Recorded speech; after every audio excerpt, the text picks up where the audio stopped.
Hello मेरे प्यारे दोस्तों, कैसे हो आप लोग। आज हम देखेंगे पॉलिटी के टॉप 50 प्लस एमसीक्यू क्वेश्चन जो कि आज तक सभी गवर्नमेंट एग्जामों में बार बार पूछे गए हैं। चलिए चलते हैं पहले क्वेश्चन की तरफ। तो दोस्तों पहला क्वेश्चन है, भारत में कौन सा दिन संविधान दिवस के रूप में मनाया जाता है। तो मेरे प्यारे दोस्तों इसका राइट आंसर है आपका ऑप्शन ए, 26 नवंबर को। दोस्तों 19 नवंबर 2015 से मनाना स्टार्ट किया गया था, क्योंकि 26 नवंबर 1949 को भारत का संविधान अपनाया गया था। इसी वजह से हम 26 नवंबर को संविधान दिवस के रूप में मनाते हैं। इसे 2015 में घोषित किया गया था। और दोस्तों आपका 15 अगस्त को हम स्वतंत्रता दिवस के रूप में मनाते हैं, और 14 अप्रैल को अम्बेडकर जयंती के रूप में मनाते हैं। और दोस्तों 6 दिसंबर को मनाते हैं हम महापरिनिर्वाण दिवस, यानी कि भीमराव अम्बेडकर की मृत्यु हुई थी इस दिन, इसलिए हम इसको 26 दिसंबर को महापरिनिर्वाण दिवस के रूप में मनाते हैं। अगला क्वेश्चन है दोस्तों, भारत का सर्वोच्च कानून किसे माना जाता है। तो मेरे प्यारे दोस्तों इसका राइट आंसर है आपका ऑप्शन ए, भारत का संविधान। भारत के संविधान को भारत का सर्वोच्च कानून माना जाता है। अगला क्वेश्चन है दोस्तों, भारत का संविधान कब लागू किया गया था। तो मेरे प्यारे दोस्तों इसका राइट आंसर है आपका ऑप्शन ए, 26 जनवरी 1950 को। भारत का संविधान 26 जनवरी 1950 को लागू किया गया था। और संविधान की प्रथम बैठक दोस्तों 9 दिसंबर 1946 को हुई थी। और संविधान की अंतिम बैठक दोस्तों 24 जनवरी 1949 को हुई थी। और संविधान को लागू संविधान को आंशिक रूप से लागू 26 नवंबर 1949 को किया गया था। और संविधान को पूर्ण रूप से लागू 26 जनवरी 1950 को कर दिया गया था दोस्तों। अगला क्वेश्चन है दोस्तों, भारतीय संविधान के मौलिक कर्तव्य किस देश के संविधान से लिए गए हैं। तो दोस्तों भारतीय संविधान में मौलिक कर्तव्य लिए गए हैं रूस के संविधान से। सोवियत संघ के संविधान से भारत में मौलिक कर्तव्यों को लिया गया है। दोस्तों मौलिक कर्तव्य 42वां संविधान संशोधन 1976 के तहत जोड़े गए थे, जो कि 10 थे। वर्तमान में 11 मौलिक कर्तव्य हैं। 86वां संविधान संशोधन 2010 के द्वारा 6 से 14 वर्ष की बच्चों के अधिकार को भी मौलिक कर्तव्य के रूप में जोड़ दिया गया। इस वजह से अभी वर्तमान में 11 मौलिक कर्तव्य हैं। अगला क्वेश्चन है दोस्तों, कथन और कारण से दिया गया है। भारतीय संविधान 26 जनवरी 1950 को लागू हुआ था। कथन 26 जनवरी गणतंत्र दिवस के रूप में मनाया जाता है। दोस्तों सही ए और बी दोनों सही हैं, लेकिन आर ए की सही व्याख्या नहीं करता है। इसका राइट आंसर आपका ऑप्शन डी।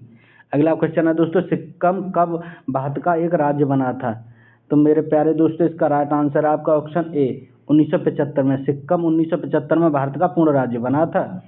35वें संविधान संशोधन के तहत सिक्किम को भारत का आंशिक राज्य जोड़ा गया, और 26वें संविधान संशोधन के तहत सिक्किम को पूर्ण राज्य का दर्जा दिया गया था दोस्तों। भारतीय संविधान में उल्लेखित आपातकालीन प्रावधान किस देश के संविधान से लिए गए हैं। तो मेरे प्यारे दोस्तों भारत के संविधान में उल्लेखित आपातकालीन प्रावधान जर्मनी के संविधान से लिए गए हैं। जर्मनी के बीमारू संविधान से भारत में आपातकालीन उपबंध लिए गए हैं। भारत में आपातकालीन उपबंध दोस्तों 352 में दे रखा है राष्ट्रीय आपात की घोषणा, और राष्ट्रीय आपात की घोषणा। और दोस्तों 356 में दे रखी है आपकी राष्ट्रपति शासन की, और 360 में दे रखी है दोस्तों वित्तीय आपात की। इसमें वित्तीय आपात दे रखा है दोस्तों, इसमें राष्ट्रपति आपात दे रखा है, राष्ट्रपति शासन। और दोस्तों इसमें दे रखा है आपका राष्ट्रीय आपात।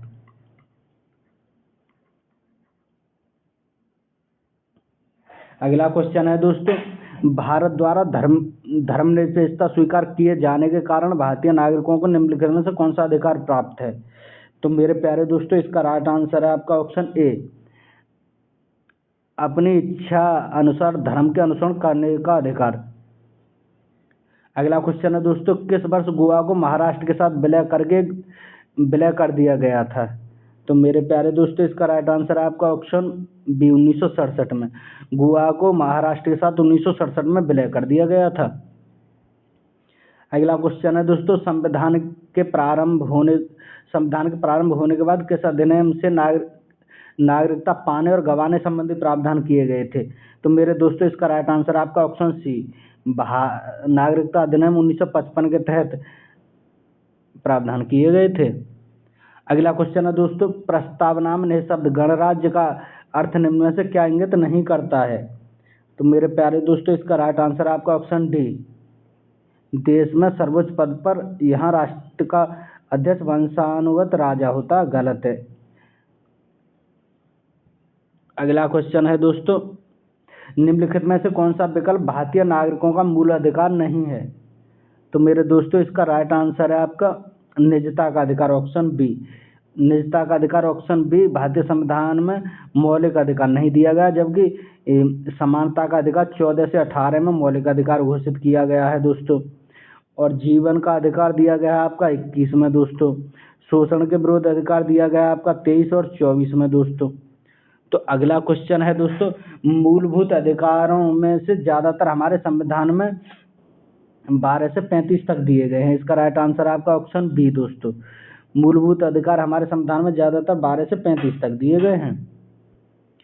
अगला क्वेश्चन है दोस्तों, भारतीय संविधान के अनुसार निम्नलिखित में से कौन सा मूल अधिकार नहीं है? तो मेरे प्यारे दोस्तों इसका राइट आंसर है आपका ऑप्शन डी, सार्वजनिक चुनाव में मताधिकार का प्रयोग करना हमारा मूल अधिकार नहीं है। अगला क्वेश्चन है दोस्तों, शिक्षा का अधिकार किस वर्ष मौलिक अधिकारों में शामिल किया गया था? तो मेरे प्यारे दोस्तों इसका राइट आंसर है आपका ऑप्शन ए, अप्रैल 2010 में शिक्षा का अधिकार मौलिक अधिकार घोषित किया गया था, अप्रैल 2010 में। भारतीय संविधान में कितने मूल अधिकारों का उल्लेख किया गया है? तो मेरे प्यारे दोस्तों इसका राइट आंसर है आपका ऑप्शन डी, 11। भारतीय संविधान में 11 मौलिक कर्तव्यों का उल्लेख किया गया है। अगला क्वेश्चन है दोस्तों, भारत के संविधान के अनुसार निम्नलिखित में से कौन सा एक मौलिक अधिकार नहीं है?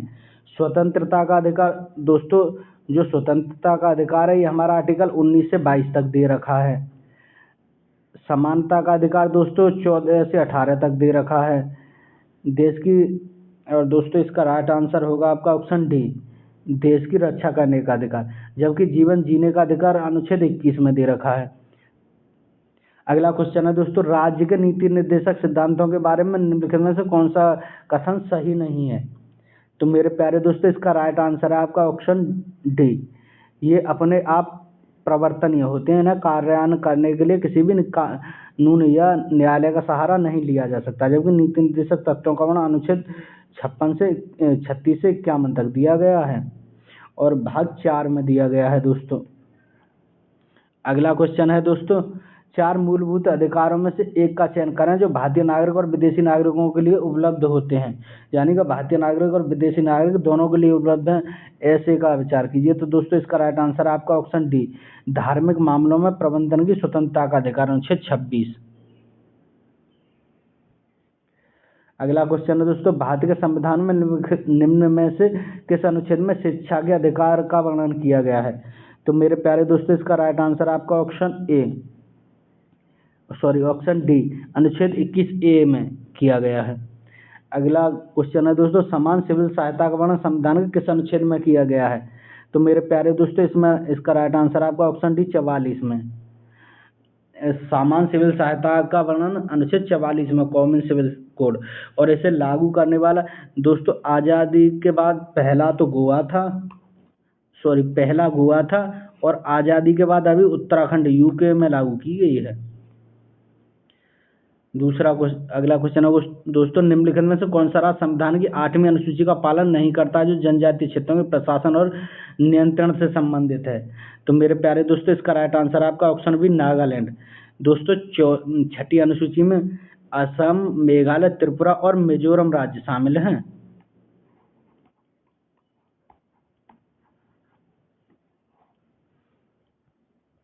अगला क्वेश्चन है दोस्तों, भारतीय संविधान का अनुच्छेद 29 निम्नलिखित में से कौन से अधिकार प्रदान करता है? तो मेरे प्यारे दोस्तों इसका राइट आंसर है आपका ऑप्शन सी, अल्पसंख्यकों की हितों की रक्षा। अनुच्छेद 29 अल्पसंख्यकों के हितों की रक्षा का अधिकार प्रदान करता है। अगला क्वेश्चन है दोस्तों, संविधान के अनुसार किस अनुच्छेद के तहत जीवन की सुरक्षा और व्यक्तिगत स्वतंत्रता प्रदान की गई है। तो मेरे प्यारे दोस्तों इसका राइट आंसर है आपका ऑप्शन बी, अनुच्छेद 21 में। और दोस्तों अनुच्छेद 23 में शोषण का विरोध की बात कही है, शोषण की बात कही गई है इसमें।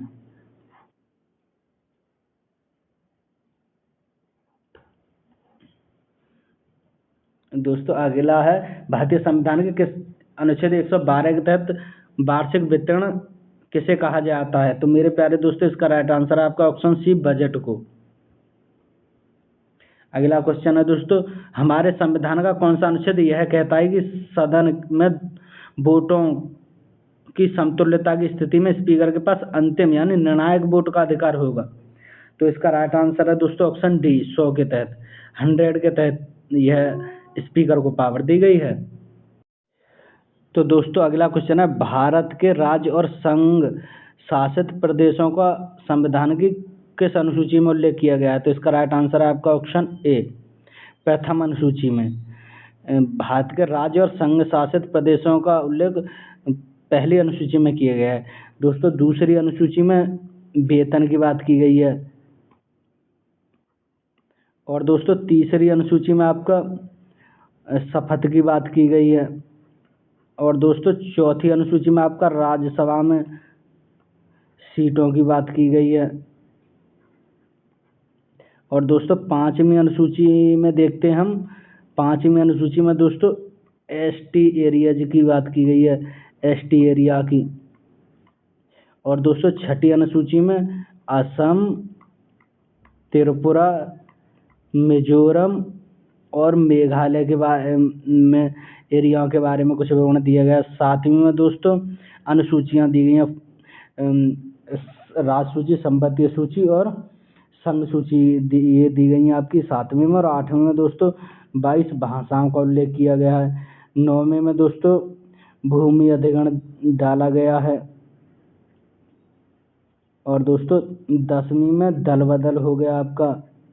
और दोस्तों 11वीं में हो गया आपका ग्राम पंचायत, पंचायत। और 12वीं में हो गया दोस्तों नगर पालिका, नगर पंचायत। और दोस्तों संविधान में प्रारंभ में 8 अनुसूचियां थीं, वर्तमान में 12 अनुसूची हैं। अगला क्वेश्चन है दोस्तों, संसद के 2 सत्रों के बीच का अधिकतम अंतराल कितना हो सकता है। तो मेरे प्यारे दोस्तों इसका राइट आंसर है आपका ऑप्शन बी, संसद के 2 सत्रों के बीच अधिकतम 6 माह का अंतर हो सकता है। अगला क्वेश्चन है दोस्तों, संसद के वर्तमान सत्र के निष्कासन को क्या कहते हैं। तो मेरे प्यारे दोस्तों इसका राइट आंसर है आपका ऑप्शन सी, स्थगन। संसद के वर्तमान सत्र के निष्कासन को स्थगन कहते हैं।